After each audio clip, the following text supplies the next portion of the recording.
Craig Morton, the regular Denver quarterback, and the man who was so well received here last year and did such a great job getting a little rest now, is Norris Weiss.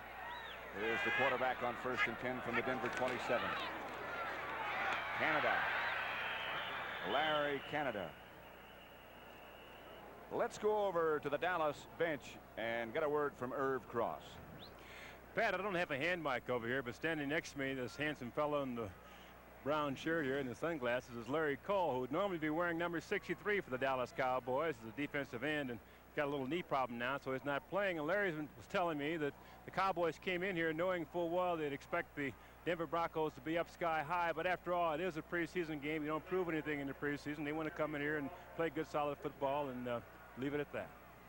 Larry looks like he's in good shape. Oh, he is in great shape. He's got just a little twisted knee, but he'll be back. All right, the loss after the penalty on the first play makes it 1st and 15 with Norris Weiss, the quarterback. The running backs, Fred Willis, the veteran, and Larry Canada, number 35. It is Willis. 2 or 3. At the bottom of that stack, you'll have to see number 54 and number 79. They've also made some changes along the front line of the Denver Broncos. Andy Mauer's in, Steve Schindler, Allison, and Glenn Hyde.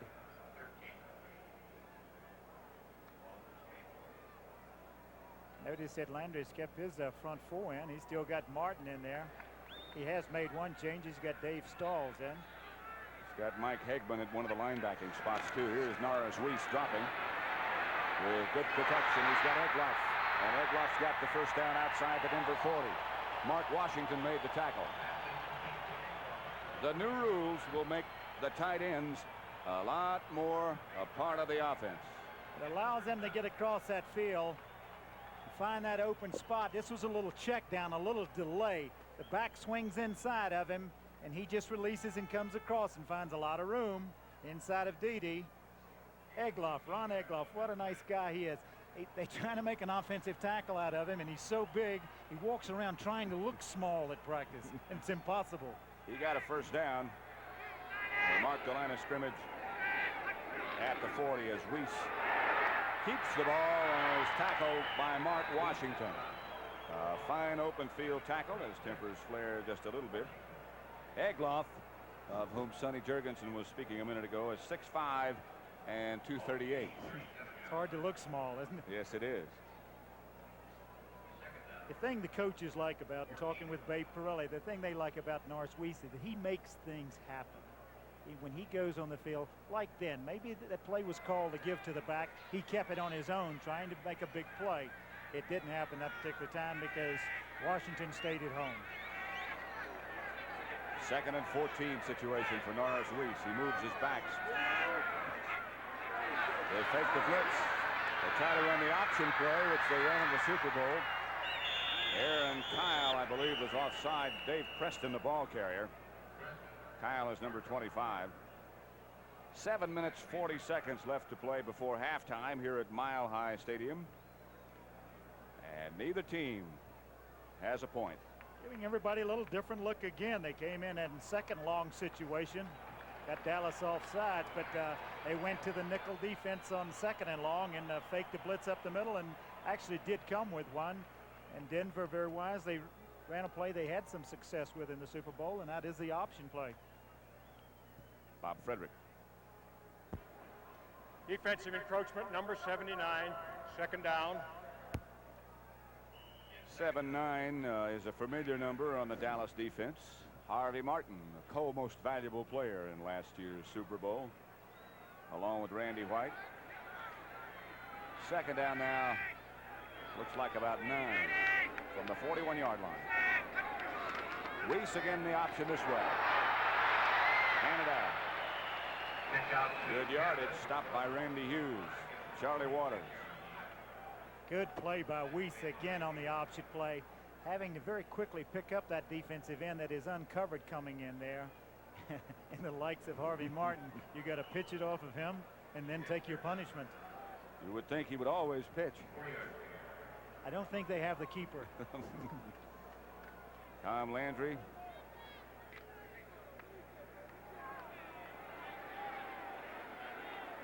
Spectacular record over the last 12 years.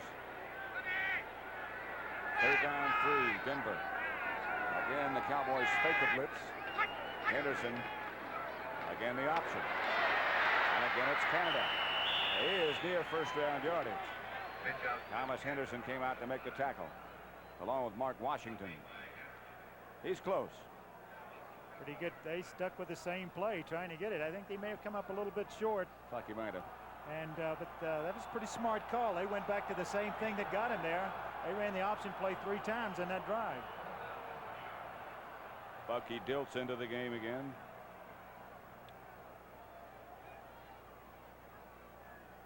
Tony Hill goes back for Dallas.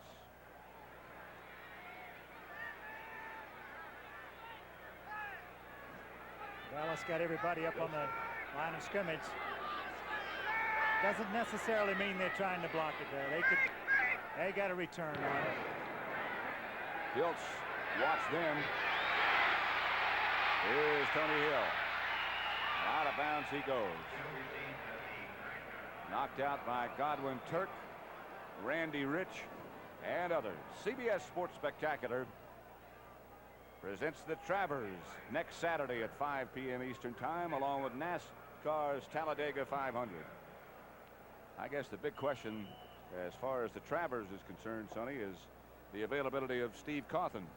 I think so. There's some talk out of New York that the possibility he will be riding again Tuesday or Wednesday. And, of course, renewing that competition with Aladar again, you certainly would want to see Stevie Cawthon there. Next week, here is Alois Blackwell, number 24, who they tell us has really looked good in training camp. Watch him operate from the ground. Did Landry say that he's been the biggest surprise, or the most pleasing surprise that he's had throughout training camp? Very consistent, has learned the offense well, and has performed when he's had to. Makes a good strong run there. Randy Podol on the stop. The Dallas guards, by the way, now are Burton Lawless, the veteran, and Randall on the other side at left guard, replacing Herbert Scott. So it'll be second down for Dallas as they shift around again. Todd Christensen is the other running back for the Cowboys. Staubach again throws it away, intended for Butch Johnson. You're right there. He did throw it away. Had no one open. Tell you, this secondary, this is a second unit of Raleigh, Podol, Randy Rich, and a rookie Christopher, and they're doing an excellent job of coverage, and they're covering the good receivers, or not the good receivers, but the top receivers of Dallas. Alois Blackwell and Butch Johnson go out as you look at Tom Landry and Mike Ditka on the hot side of the field. Told you earlier it might be over 100 degrees down on the play surface. So it'll be third down for Roger Staubach. Forward handoff to Christensen, who fumbled, and Denver will get the football. What a great play that time by Paul Smith. Paul Smith read the play perfectly, and just he gets a little shovel pass. Watch him, number 70 there. You see him come right back in and make the play. Great play. Larry Evans comes up with a fumble recovery. In fairness to Todd Christensen, he never really had a chance. Oh, what a play. Jimmy Myers is really upset about something on the far sideline, but it's Denver's football as Canada operates down to about the 26-yard line, stopped by Dennis Thurman. Another scoring opportunity here in the first half. Got 4:42 left for Denver again. They missed one field goal opportunity, and this is probably their deepest penetration. Canada, the running back of whom we spoke earlier, goes about 230. He's a rookie from Wisconsin, and he doesn't look too bad. Second down, Denver. Norris Reese, the quarterback. Again, it's Canada into the secondary. Inside the 15 to the 14. Stopped again by Dennis Thurman.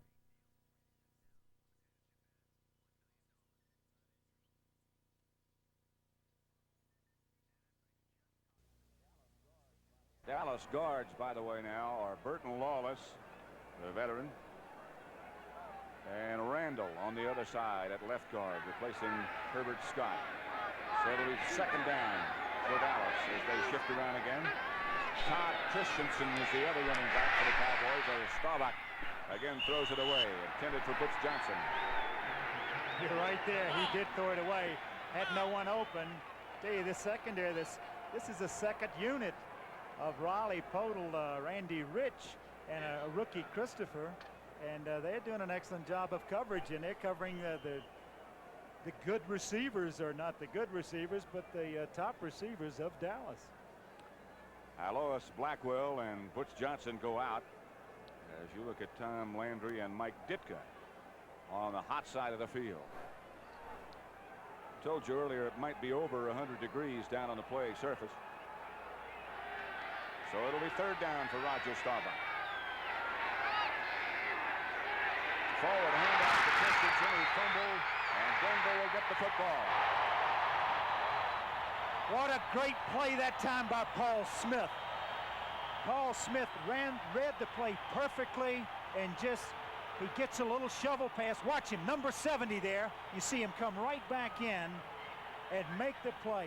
Great play. Larry Evans comes up with a fumble recovery. In fairness to Todd Christensen, he never really had a chance. Oh, what a play.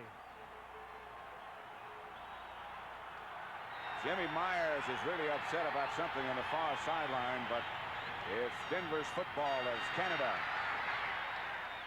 operates down to about the 26-yard line, stopped by Dennis Thurman. Another scoring opportunity here in the first half. Got 4:42 left for Denver again. They missed one field goal opportunity, and this is probably their deepest penetration. Canada, the running back of whom we spoke earlier, goes about 230. He's a rookie from Wisconsin, and he doesn't look too bad. Second down, Denver. Norris Reese, the quarterback. Again, it's Canada into the secondary. Inside the 15 to the 14. Stopped again by Dennis Thurman. You can see why they're high on him. Did he find a little hole to get through? And he took advantage of it. Great run. This is what they call the give play, the sucker play. They pull a guard in front of him going one way to influence a defensive tackle. It's exactly what they did. The defensive tackle, Dave Stalls, went with the play, and he found a big hole to run through. They sealed off Randy White and Bob Brunig, and the influence worked. First down, Denver at the 14. Fred Willis gets very little. Brunig on the tackle, number 53. That's the thing they talk about, the flex defense. It's difficult to learn the little intricacies of it, and the younger players have problems with it like they do with their offense. And Dave Stalls, number 65, got burned on something that Randy White talked about getting burned on last year. Bill Gregory, the veteran, has replaced Harvey Martin at right defensive end in the Cowboy defensive setup. Here's Weiss faking first, and now throwing. Riley Odom's Denver touchdown.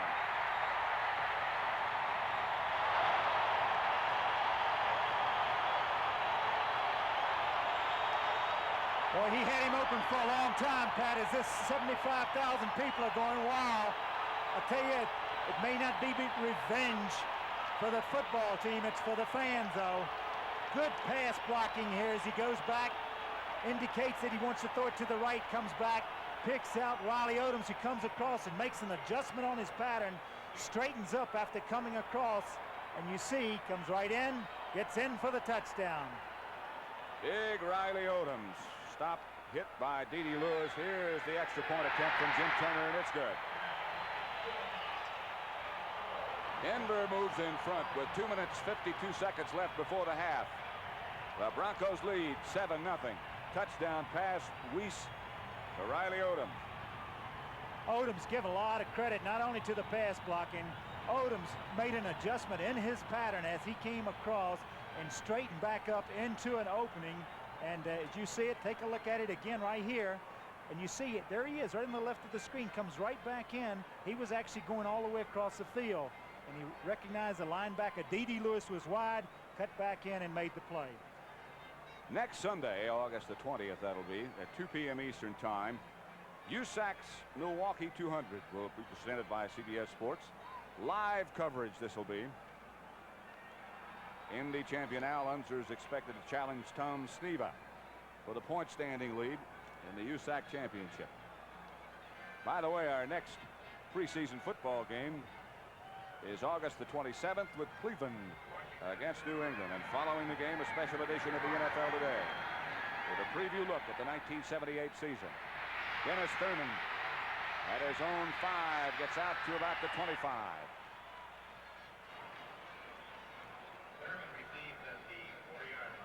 That whole touchdown play, only took couple of plays. And how do they do it? 4 plays, as a matter of fact. And how do they do it? They take advantage of a turnover set up by the defense. Great play by Paul Smith. Here's Roger Staubach again, still operating the Dallas offense. Rayfield Wright is number 70, getting a long look at what kind of progress his knee is making from Tom Landry. Puts Johnson wide to the right, Drew Pearson to the left.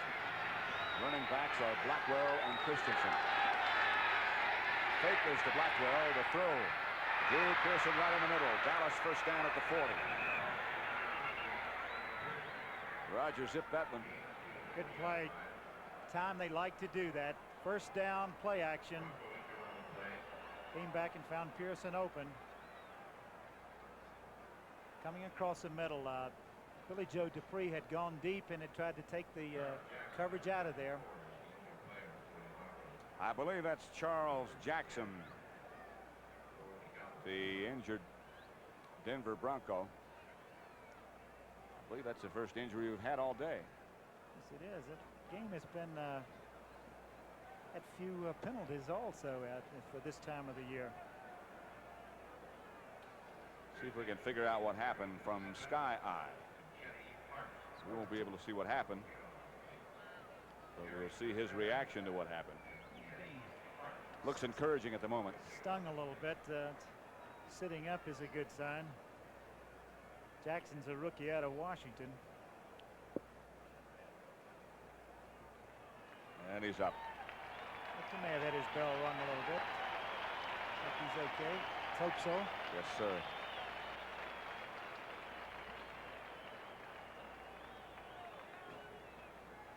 By the way, I mentioned that our next preseason broadcast will be from New England, Cleveland at New England. It will begin that day with the return of the NFL Today at 1:30 Eastern Time, and then following the game, a special edition of the NFL Today. We'll have a chance to meet newcomer Jane Kennedy. We're working with Brent Murray, Alois Blackwell. Probably will not get another play before the 2-minute notification before the end of the first half. It is Denver 7, Dallas nothing. A touchdown pass from Norris Weiss to Riley Odoms. Denver 7, Dallas nothing. Pat Summerall with Sonny Jurgensen at Mile High Stadium in Denver.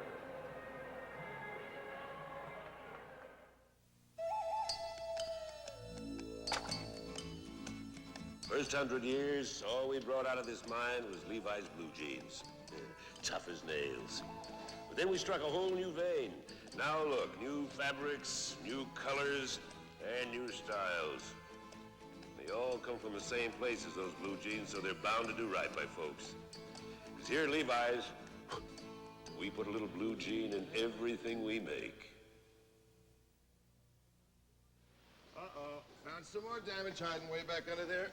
Gonna cost you more. Oh, boy. And the insurance is settled.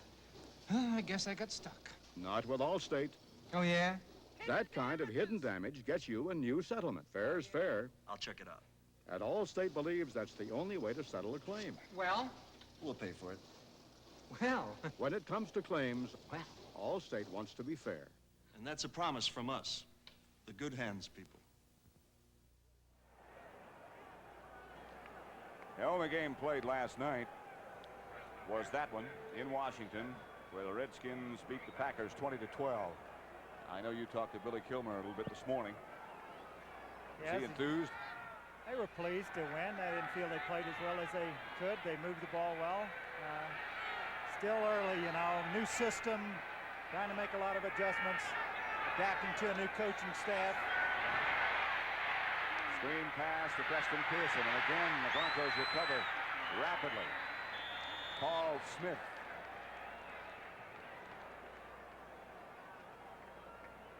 Kind of a long, this is a little different screen. You see Pearson coming off, faking a block, going across. That's a delayed screen. Again, the pursuit coming across. Good play by Latimer, forcing the play back in, and Paul Smith again.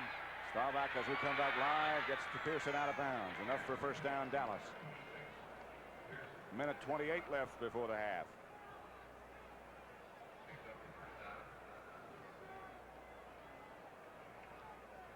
In talking with Billy this morning, Pat, he said there were a lot of positive things in the game. Tommy Riemann had a good game again. Defense played well. Thing is, you just like to get through those games without getting banged up and take a look at the people that you still have questions about. And this year, of course, they only have 4 games in which to look. Regular season starts before you know it. Tony Dorsett and Preston Pearson, the 2 running backs, back with Staubach as he operates from the shotgun and fires. Pearson again. What a knack he has of getting open. Godwin Turk made the tackle. He runs such good patterns coming out of the backfield and finding the open spot, and he makes adjustments according to the defense. That's experience. It's like he got a little banged up then, but they're in a hurry-up offense. Second down. He limped back.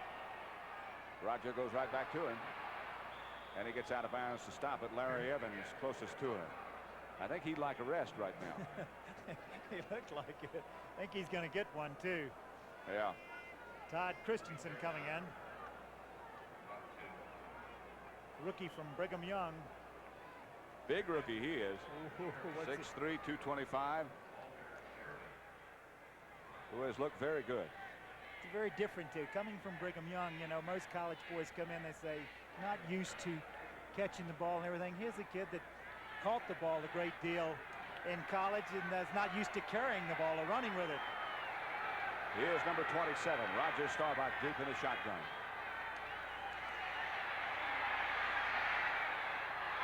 Golden Richards to the 15, almost stopped by Randy Podol. And Dallas takes a time. They have 1 more left. Good protection.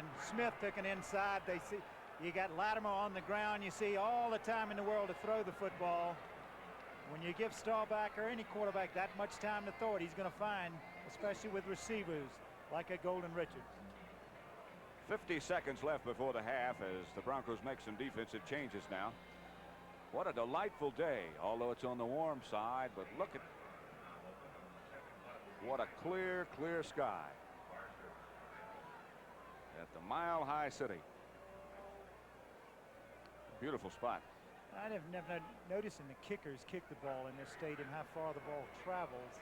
The few times I played here in this stadium, I really felt that you could throw the ball a little longer than really. The ball just kind of just gets by a little easier. Well, fans appreciate it. It's a little more difficult to work out in this. Over 75,000 jammed in for this preseason rematch of Super Bowl 12 between Dallas and Denver. Bronco Mania has returned, huh? At the half, we're going to be joined by Herb Cross, who's been down on the field capturing the feeling during the first half. We'll have a chance then perhaps to review the rule changes that have been made, and there are quite a few. In addition, Herb has been traveling around the league and has visited several of the training camps, and we'll get his thoughts about what perhaps might be happening in other locations. 1st and 10 Dallas. 50 seconds left before the half. Line of scrimmage was the 16. Touchdown, Tony Hill. A strike from Roger Staubach. Randy Rich on the coverage, but right there from Roger. Again, excellent protection. A lot of time to throw the football. Dallas offensive line doing an exceptional job here, having the time to take the step and throw. Tony Hill gets in the seam and beats rookie Herb Christopher. You see it again. Pretty smart of Dallas going to work on a rookie. And they found Hill in the seam of the zone for the touchdown. Jay Sherrill will attempt the extra point. And strongly got it. 7-7 score.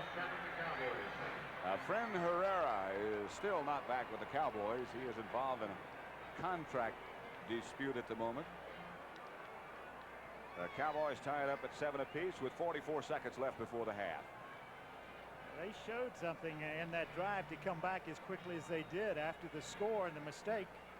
They came right around and took the kickoff and came down and got a score out of it to tie it up here with only 44 left in halftime.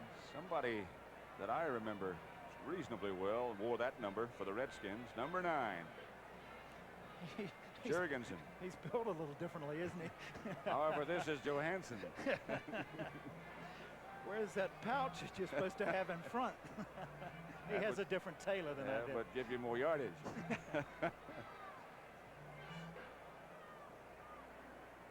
8 plays, 75 yards in that drive.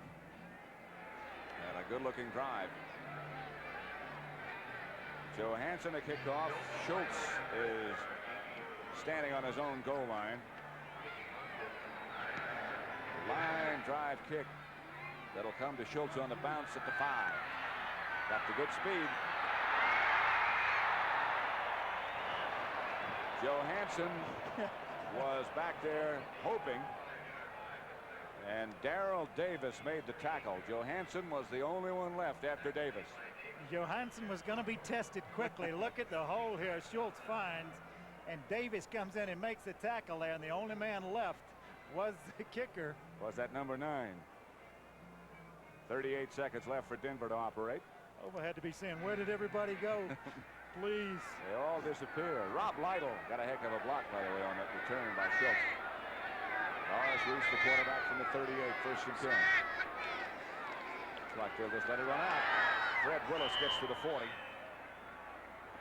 D.D. Lewis made the tackle. Preston Pearson that has caught 6 passes here in the first half. Seems like every time they needed a little yardage, they went to him. Has a bruised knee, but he's expected to return in the second half. 40-yard line now will be the line of scrimmage as the clock ticks away the seconds before the half. And it appears that the Broncos will just let it run out.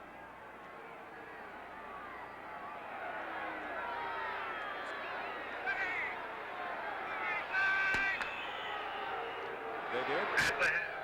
Not a popular decision for the Bronco fans, but they'll get over that. They have for the last couple of years since Red Miller came here and resurrected things. To the dressing rooms, the Cowboys and the Broncos, with the score tied 7-7 at the half. Ernie Stotner strolling with Tom Landry. Here is the touchdown. Yes, just an excellent play all the way. And you see right in the seam between 2 men, and for the tying touchdown, 7-7 at half. Announcing the Bic Shaver for 19 3/4 cents, with a top quality bonded stainless steel blade that gives you days and days of comfortable shaves. How can Bic sell a shaver like this for so little when nobody else can? Quite frankly, the handle is hollow, practically worthless. What you're really paying for is their quality blade. The Bic Shaver. Hollow handle, superior blade, incredible price. Look around, you see great possibilities. Always dreamed of having a house out here. We got the space to add on like we're doing now, and the kids can have a horse out back. People everywhere are improving their homes, and Georgia Pacific is helping with a new book called Great Possibilities for Your Home. Look for it at the blue and white sign of a Georgia Pacific registered dealer. Yeah, our own little home on the range. Great possibilities everywhere.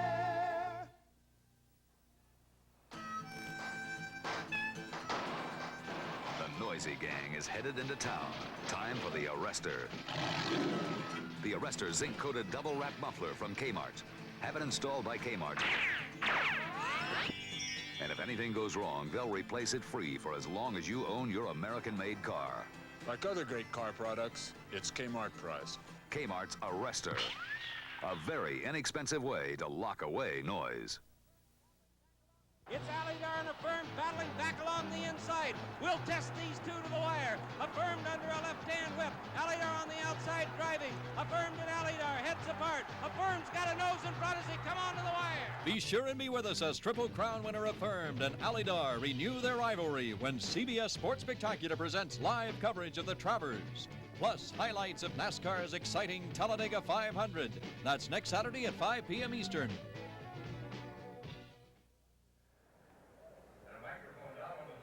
Irv Cross and Sonny Jurgensen, and Irv has proved to us that he's still in good shape as he made his way up from the field. Irv, what would you say after you watched the first half go on? Has the temperament changed at all? Well, Pat, I think the thing that's most surprising to me is that both clubs are in excellent condition. It's over 100 degrees on the field, but neither team has yet gone to that oxygen machine yet, so they're in good shape. They want to play football, but it's sort of a subdued environment. You know, Sonny, you indicated they're probably just competent football teams. I think both coaches would have to be impressed and pleased with the first half action so far, though. Not a lot of mistakes, a couple of errors, and they played a lot of different people. Well, they have to do that. You know, they're trying to get down to cut down. They want to see as many young people as possible. But you have to believe this is a special game. Talking to some of the players on both clubs, they said, well, it's only a preseason game, and you don't prove anything by winning or losing today. But you sort of get the feeling, you know, they really want to go after it. Sonny, what are there? 10 new head coaches in the NFL this year, 9 or 10? 10 new head coaches, 10 new systems. Yeah. I know Irv's been traveling around, and how many new camps have you been into? I've been to about 12 camps now, Sonny. I have 16 more to go before the season opens, but I've seen a dramatic change this year from past years in that there are a lot of camps now that are trying to have a more leisurely training camp. You know, when you and I played, Pat, you know, you had the old rock'em sock'em kind of training camp. We're finding now that the coaches are going more towards conditioning, running and stretching, and less contact work. How about differences in philosophy? I thought you had a rather interesting conversation with one of the head coaches who said he welcomes the shorter training camp and the fewer games. Well, I'll tell you, that head coach, of course, is Bud Grant at Minnesota. They went in July 27th. Everybody reported that day. They'll have a short preseason, but his feeling is, why should I leave it in training camp? You win championships in December and January, not in August, you know? So he believes in getting his ball club in shape and going into the regular season in good shape. Yet, on the other hand, Tom Landry told us down on the field before the game that he doesn't have long enough to look at the rookies. It's unfair that they don't get a chance because they get left by the wayside if they don't impress people in a hurry. Well, you know what happens to a rookie in the Viking training camp? They have to catch up and learn as fast as they possibly can. When they put in a series of plays, they don't put in 1 or 2 plays a day. They may put in 8, 9, 10 plays a day, and the rookie has to learn as fast as they can. Don't you, both of you, think that the players are coming back to training camps now in much better condition than they did when we were playing? Sonny? I wish you hadn't said that. I didn't do it. I know they come back in better shape. Football has become, not only coaching-wise, but player-wise, almost a 12, you know, it's a 12-month sport now. Yeah. You have to stay in condition. You can't get out. The preseason is so short that you don't really have time to work your way into condition. You know, Pat, I'm going to go around that conditioning question a little bit. I've been dying to ask Sonny Jurgensen this question. With that new rule in now that you can't touch a receiver once he goes beyond 5 yards, what would you do as a quarterback to beat that defense? Well, you can just throw short on them. You can run the little quick posts, the quick outs and everything. And I think you're going to see an increase this year, Irv, in the percentage of completions. Last year, I think Craig Morton only threw 51%. The Redskins had a low percentage of completions. I think you're going to see that increase to about 7, 8, 10% this year. You know, the defensive teams are doing right now, some clubs, I find a very clever mechanism. Instead of coming up within 5 yards and jamming the wide receivers, they go right up to the 5-yard mark, stay inside of the wide receiver, and then run upfield with them and not allow him to get inside. So they really kind of shadow the receiver all over the field. It's going to make a big difference. It'll be a lot of fun. There are more rule changes that we'd like to talk to you about, and we'll do that right after our stations have a chance to identify themselves. Join Phyllis George for a weekly look at what's in, what's out, and what's new with People this fall on CBS.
time at Mile High Stadium in Denver. Score is Dallas 7, Denver 7.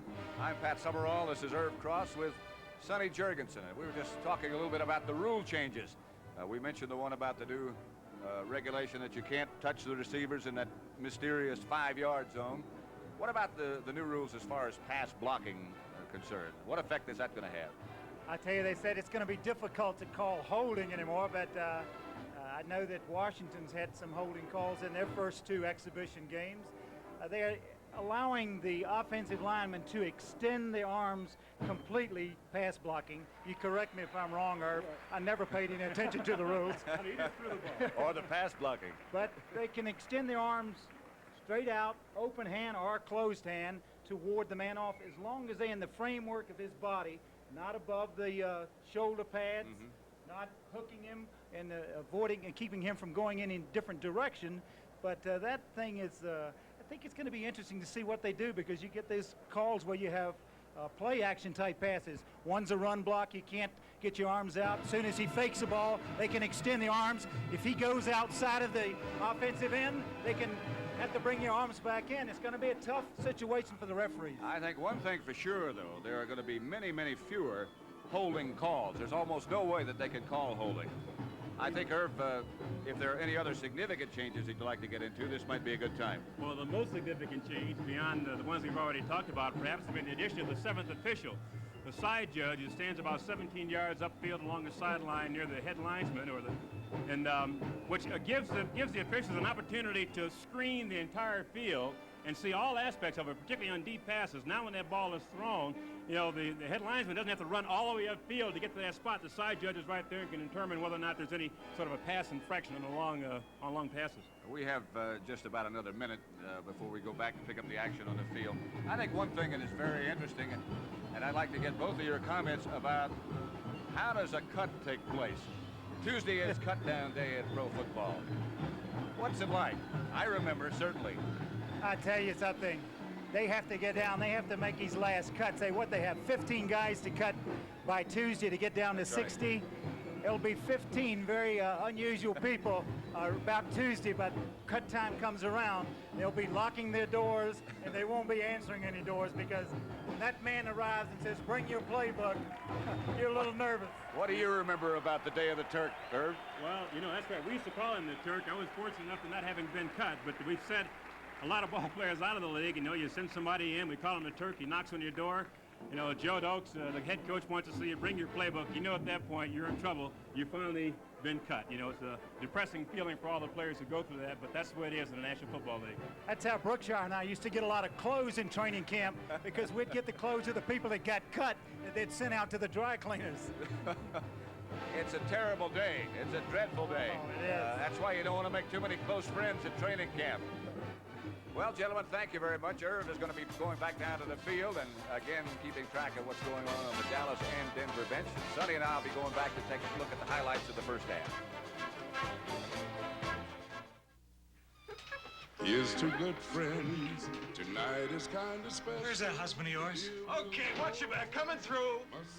Is that all you carried up? Is that all? This is Lowenbrow. So what are we celebrating? This is the second year we're sharing this house. I didn't think we'd make it through the second week. When you want the taste of a truly great beer, tonight, let it be Lowenbrow.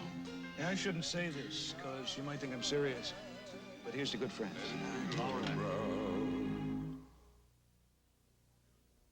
Aerosol. Not an economical way to apply deodorant. In fact, you'd use up this 4-ounce can of the leading aerosol, buy another, use it up, buy a third, use it up, before you'd use up 1 2.5-ounce Speed Stick. Men Speed Stick is solid deodorant, an even, effective layer of protection you apply directly. Nothing's wasted. That's why 3 million more Americans took our advice. They got off the can. They got on the stick.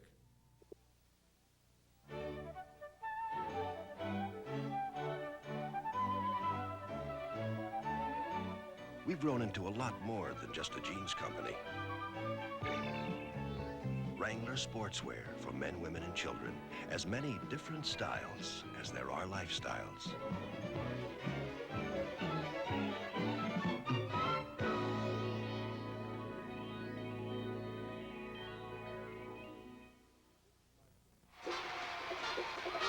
This is my team, the Denver Broncos. Hi, I'm Haven Moses. Come with me and discover a special part of Denver. It's called Red Rocks. This magnificent theater was carved out of the earth millions of years ago. You know, I come up here a lot, look at the sky and the mountains, and feel pretty good about living in Colorado. Unfortunately, there are people who cannot see this. They're blind.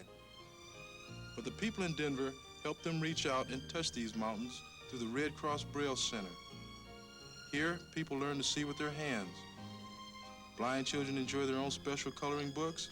Adults read maps and plan trips. These people are an inspiration. They may never see the mountains, but they've got the confidence to conquer them. The Red Cross Braille Center is supported by our United Way.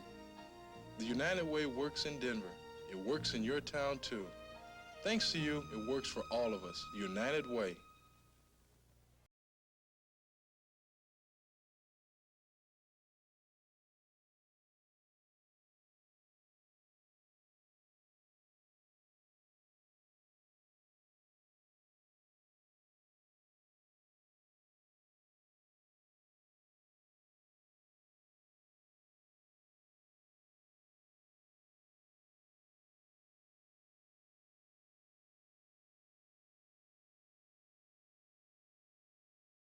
Stands here at Mile High Stadium. That immense thing that you're looking at is movable. They move it back and forth on water with huge grappling hooks.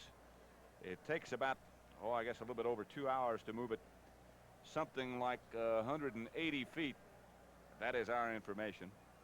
They say that when this project was undertaken, everybody, almost to each individual, had doubts about the success, that it was feasible, that it would work. When they completed those movable eastern stands here, it was judged to be probably the largest and most difficult engineering and construction project ever undertaken. Now, the only thing that perhaps would rival that was the Alaska pipeline. It moves back for baseball and comes along the sideline to make a marvelous football facility. Mile High Stadium. And there's no question but what the renovation of the stadium, along with the acquisition of one Red Miller, has turned Denver into perhaps the most enthusiastic football town in this country. CBS and Orange Crush equals Denver against Dallas. Here's the way the 7-7 tie came about. And here's Sonny Jurgensen. Norris Wiest here faking to Dave Preston, coming across after the fumble recovery by Evans. You see coming across right there, straightening up, number 88, Riley Odoms, going up and takes a 14-yard throw to put Denver out in front. Excellent play there on the part of Reese and Odoms. A good adjustment on the pattern. The second touchdown of the first half, Roger Staubach. You see the pass blocking here, excellent pass blocking here, and Roger very wisely went to work on a rookie, Herb Christopher, number 28, and they get a touchdown, the tying touchdown in the closing minutes of the first half. And we take a look at those halftime stats there. Not a lot of offense. Dallas got it when they wanted to, and not a lot to choose from. Completions, Denver didn't throw the ball as much. They had a little more success running the ball. Both quarterbacks with good percentages of completion. 12 out of 16 for Roger Staubach, 5 of 7 for the Denver combo of Morton and Reese. And I think we'll see percentages go up because of the rule changes, as Sonny Jurgensen pointed out at the half. Did you see the offensive plays there? Offensive plays for Dallas was 29, for Denver 28. You'd like to have the ball about 75, 80 plays in a game if you're controlling the football. It shows you that defense, we're in exhibition season, preseason, they are controlling. The defense is controlling the tempo of the game. That's what the great football teams have. You're looking down now at Red Miller, surveying his Denver Broncos squad. I asked him, Sonny, last year before the Super Bowl, when everybody was really a little bit stunned at first with the success of Denver, how he accounted for it. What was his reason? And he said to me, I think it is togetherness, and I think the players respect me because every day, every one of them knows that I'm going to look every one of them in the eye and say, you got anything bugging you? They know they're going to expect it every day. Tom Landry on the other side. You know, Pat, I came out here a couple of days early to take a look at this Denver team. Didn't get a chance to see him a great deal. Did see him in the Super Bowl game last year. So impressed with their training camp. A happy football team. And right during the middle of the practice session, Greg Morton comes over to me and says, would you like a popsicle? And I said, what? What color was the popsicle? He says, a popsicle. And he says, you have to get over early. He says, Red Miller has already told us. He said, the banana sickles go quicker than anything else. So if you want a banana, they take a popsicle break during the middle of practice. And everybody stands around and chats for a while. It was the most unusual, very lax atmosphere. But I asked him about it after practice, and he said, Sonny, the thing that we have to have is enthusiasm, and we have to have that enthusiasm in December. We have to want to play. I want these fellas to want to play football in December, not in September. They got to have it in September, but it's a long season and a long way to go. Interesting. There's Craig Morton talking to Haven Moses right now. Interesting, I think. Miller's philosophy is not to make practices too long and not to make them drudgery. Now, you played for a guy, George Allen. I don't say he made them drudgery, but I know he made them long. How do you feel about that? I think you should be out there as long as you're accomplishing something. I think there is a time where you can overdo it. I think you have to accomplish something as long as you're out there. And I don't think any player would gripe about being out on the field a long period of time unless there's a lot of wasted time. And that's what you don't like. They have a lot of people standing around, some people working, but everybody else standing around. The great coaches under Lombardi, we were out an hour and 30 minutes on the field, but you ran and you worked the whole time and you accomplished whatever you had to. George's philosophy is a little different. You do a lot of standing around, but George doesn't want to leave anything to chance. He wants to accomplish everything. Just a different philosophy. Both have been successful. Red Miller on the headset. Started on the staff of Lou Saban back in college. Was an assistant for so many years, and finally last year was hired as a head coach. What a job. Bet you asked me about my opinion of how long you should practice. I think you should eliminate it altogether. Just play, huh? Joe Hansen back to kick off. Randy Rich is deep for Denver. Johansson rifles this one. Rich takes the line drive at the goal line. Chased and put down as a flag goes down. Harold Randolph, a reserve linebacker, made the tackle. Flag down about the 31-yard line for Denver. Line drive kickoff from Johansson. Line of scrimmage would be the 18. 89, offensive clipping on the return. Clipping on the return. What yard line are we on? Ken Moore. The 18, we're going to 9. The Broncos feel that they have their most depth at tight end. Well, they do. Bill Gay. They have a rookie out of USC. Ken Moore, Egloff, and Odoms, and also fellow David Stevens from Baylor, rookie. They feel that all of these players can play in the National Football League. At the 9, Craig Penrose is now the quarterback. John Keyworth and Rob Lytle, the running backs.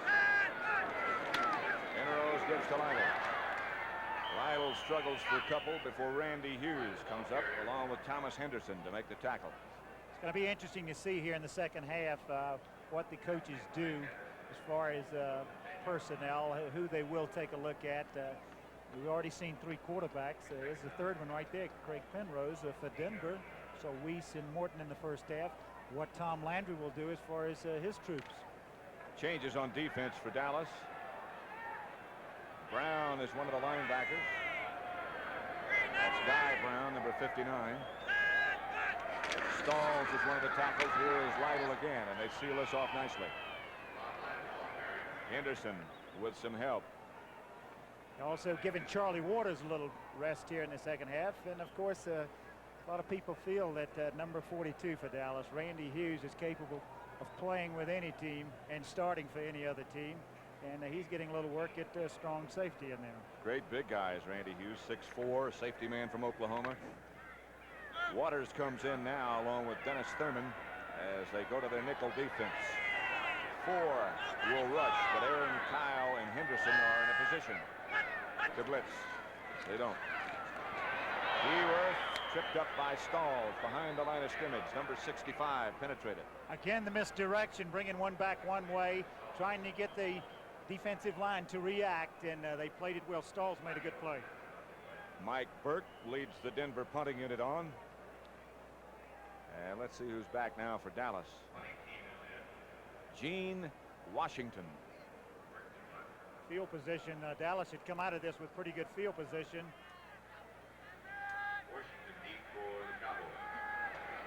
Washington is a rookie from Georgia with tremendous speed. Riley Odoms was shaken up a little bit on that last play. Crowd thought roughing the kicker should have been called. Washington has some trouble. And he is knocked down just as soon as he finds the handle by Tony Peters. What a job Burke did here. Burke gets knocked down here, but was blocked. Aaron Cowell was blocked into him. That's the reason no call. No call. He was blocked He never into really hit him. Burke. He kind of went under him. Well, those kickers always have they're great actors. Go to acting school. Look at it again. Hit it again. Oops. Oh. We look at the Dallas offense now, led by Danny White at quarterback. Inside handoff to Newhouse. Tom Jackson, who is some linebacker, made that last tackle. Oh, did he ever? Look at Robert Newhouse, slow getting up. Look at this. Watch number 57. Reacting wide. And Newhouse had gotten up in the air, left his feet a little bit, trying to hurdle a little bit. And Jackson laid the leather to him. Good tackle. It'll be second down for Dallas, 12 from their own 31. 7-7 score. There is Odoms, whose shoulder was stung a little on the last offensive play for Denver. Newhouse and Dorsett, the running backs. The handoff Dorsett. The outside trap as Jay Salty, the tight end, came into trap. Again, a little misdirection, bringing the man back in motion and going up the middle. It's a little change. They like to bring that man. Most of the times when they bring a man in motion, they take him all the way across, and this time they brought him halfway, and he was one of the leading blockers at the point of attack. Andy Frederick is big number 71 with his back to you. Joe Rizzo is shaken up for the Broncos and is coming to the sideline. He'll be replaced by John Huddleston. Probably get a look later on, Pat, of the third quarterback of Dallas. As we take a look from my sky eye here, and you'll see man coming in motion, going right up the middle, and not much running room against that good defense. White from the shotgun with protection that's adequate. It's intercepted by Huddleston. He makes the good play intended for Dorsett. Dorsett made the tackle. John Huddleston coming in, making the play. A rookie linebacker. Not a very well thrown ball. Doesn't throws this ball in the crowd. Did not see Huddleston. You can see Dorsett hooking up. Two men. Nairn was right around there too. Tried to force the ball into coverage a little bit. Had to pay the price. Riley Odoms, the word from the Denver bench is that he has a bruised left shoulder. It is doubtful he'll be back. Huddleston is a rookie from Utah State. Penrose throws. Rick Upchurch receives. Aaron Kyle on the tackle. Is that lightning? Boy, I watched him at practice. He's unbelievably quick. So quick. Denver first down at the Dallas 23. 7-7 score. Just over 10.5 minutes left to play in the third quarter. Denver trying to be a team of opportunity, taking advantage of mistakes. They got a fumble and got a touchdown. Now they have an interception in Dallas territory. Haven Moses wide to the right as they go with two tight ends, and Rob Lytle comes back. Tries to shake off Aaron Kyle, but cannot. Guy Brown came to help him. Dallas fortunate that Aaron Kyle, number 25, stayed at home this time because Lytle ran to daylight and came back to the weak side against the green where the play actually wasn't designed to go, but stayed home and made the play. Lytle got 3. Number 41 from Michigan.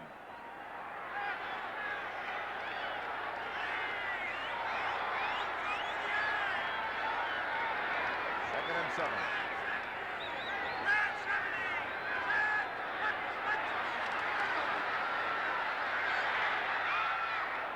The blitz was on from Henderson, from Cliff Harris, from everybody. Jack Dalton was the intended receiver. You see Harris, 43, coming up the middle along with Brunig. They'd like to do that in scoring territory to take you back out of field goal range, force you to make a mistake. Dallas has done this as long as I can remember to safety dog you down in that position, and they got away with it then. They applied the pressure and, of course, forced the bad throw.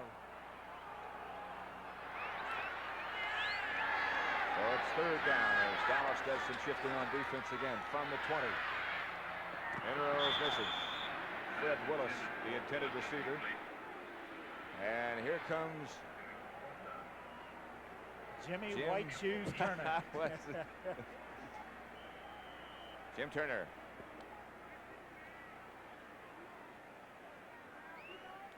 He's going to wait till the season. He said, have to test these white shoes. Never kicked in them. I have to test them. If they do all right, I'll make the decision once the season starts whether I'll keep using them. I can't believe how much lighter they make him look.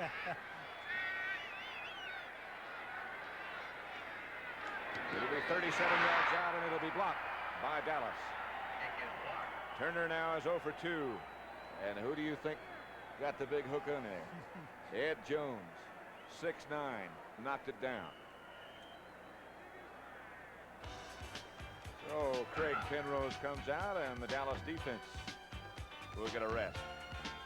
It is still 7-7.